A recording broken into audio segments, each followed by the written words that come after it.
Saudaraku sekalian yang kekasih, sejak semalam, sejak doa malam, saudaraku sekalian, pada 20-30 menit terakhir sebelum selesai, Tuhan menaruh sesuatu di pikiran dan hati saya, yaitu mengenai bagaimana menjadi kekasih Tuhan.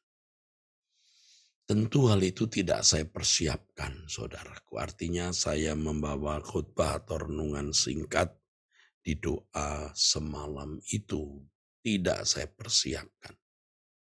Seperti juga saudaraku sekalian, renungan pada pagi ini juga tidak saya persiapkan sebenarnya. Tetapi hal menjadi kekasih Tuhan itu mencengkeram jiwa saya. Sampai saya tidur, tengah malam saya berjaga sekitar jam 12:30, walaupun saya baru saja tidur bangun lagi. Saya tercekam dengan hal ini. Menjadi kekasih Tuhan. Aduh, betapa luar biasa. Saya ingat Abraham yang disebut sebagai sahabat Allah.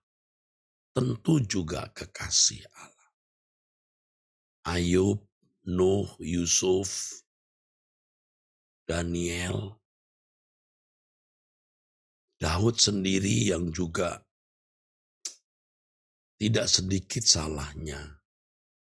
Maksudnya, ia bukan tidak pernah melakukan kesalahan, ia pun melakukan kesalahan yang besar. Tetapi ia menjadi kekasih Tuhan.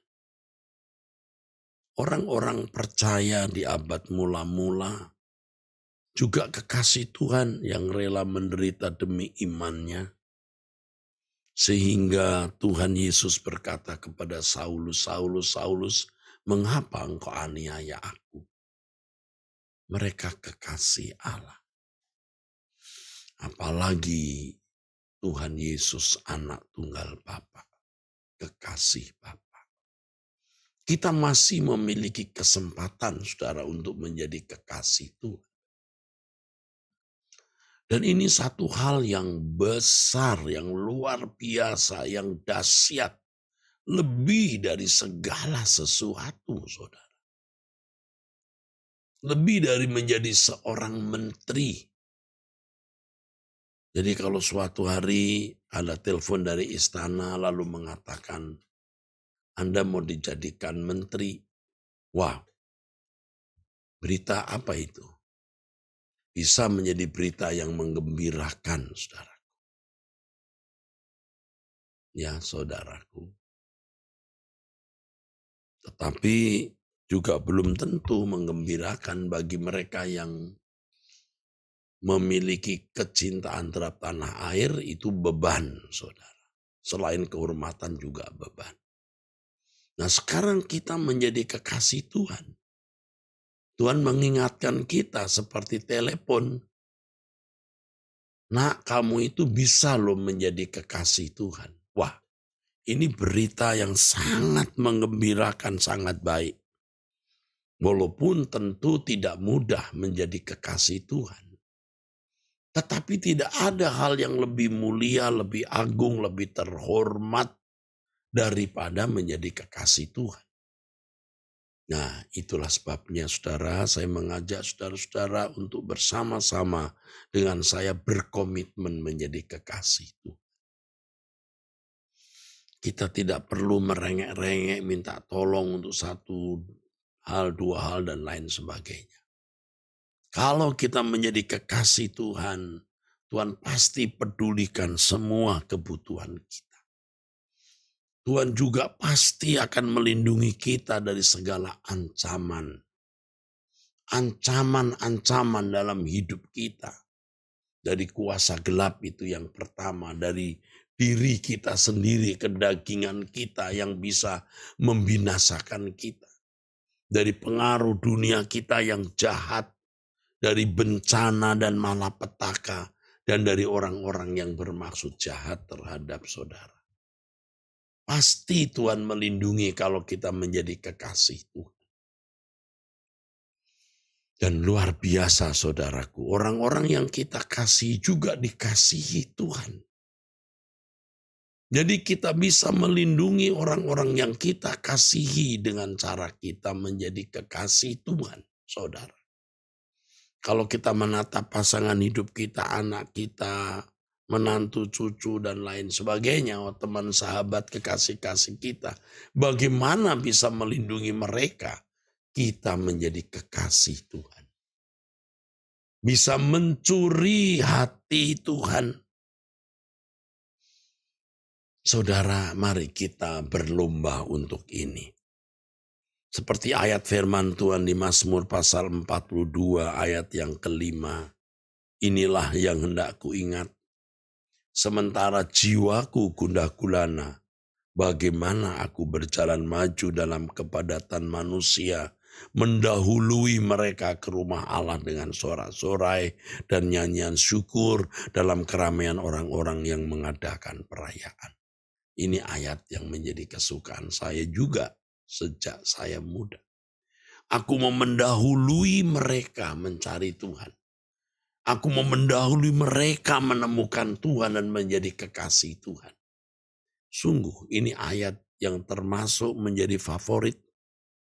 Maka sejak muda saya memiliki waktu berjam-jam berdoa. Itu pun tidak membuat saya hari ini sudah sempurna, saudara. Saya harus masih berjuang untuk menjadi anak Tuhan, anak Allah maksud saya, yang berkenan kepadanya dan menjadi kesukaan Bapa. Saudara, bulatkan tekad hati saudara. Bulatkan tekad hati kita semua untuk menjadi kekasih Tuhan.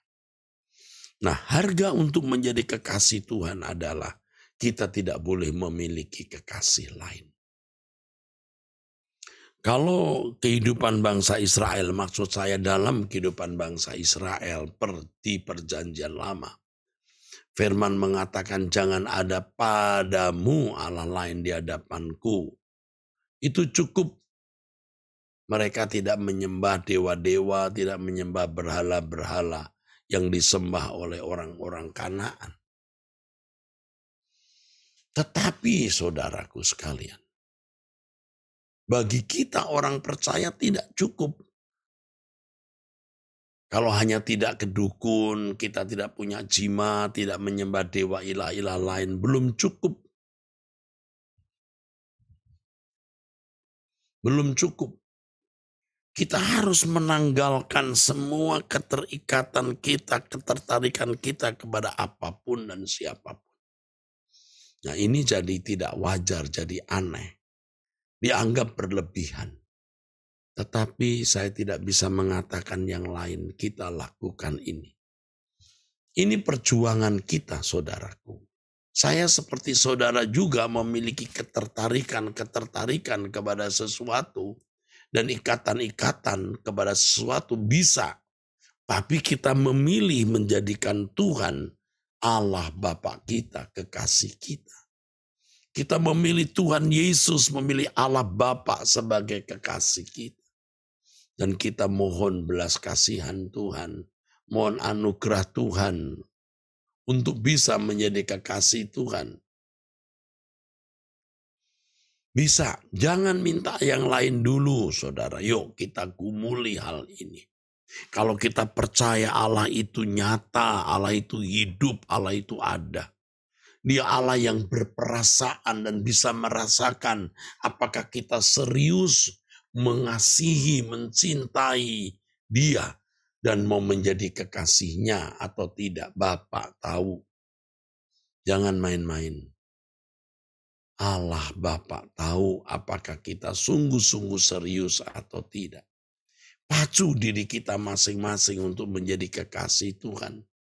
Pacu dan arahkan hati kita untuk menjadi kekasih Tuhan. Mohon belas kasihan Tuhan, mohon pertolongan Tuhan untuk supaya kita bisa menjadi kekasih Tuhan. pasti Tuhan akan mengabulkan permintaan kita ini untuk menjadi kekasih Tuhan. Mengapa? Karena memang Allah mengendaki demikian. Ya, ayo kita berdoa untuk itu. Mari kita berdoa. Bapa, saya Erastus Abdono dan semua kami yang berdoa minta agar kami bisa menjadi kekasih-Mu. Bapa, beri kami anugerah belas kasihan-Mu agar kami bisa menjadi kekasih-Mu, ya Bapa. Dan selanjutnya hidup kami serahkan di dalam tangan-Mu saja, Bapa. Terimalah Bapa, dalam nama Tuhan Yesus Kristus. Amin. Saudaraku, sebelum saya tutup, saya mengingatkan besok hari Minggu jam 11 ada perjamuan kudus di Truth ID, ya, Truth ID jam 11. Tuhan memberkati saudara.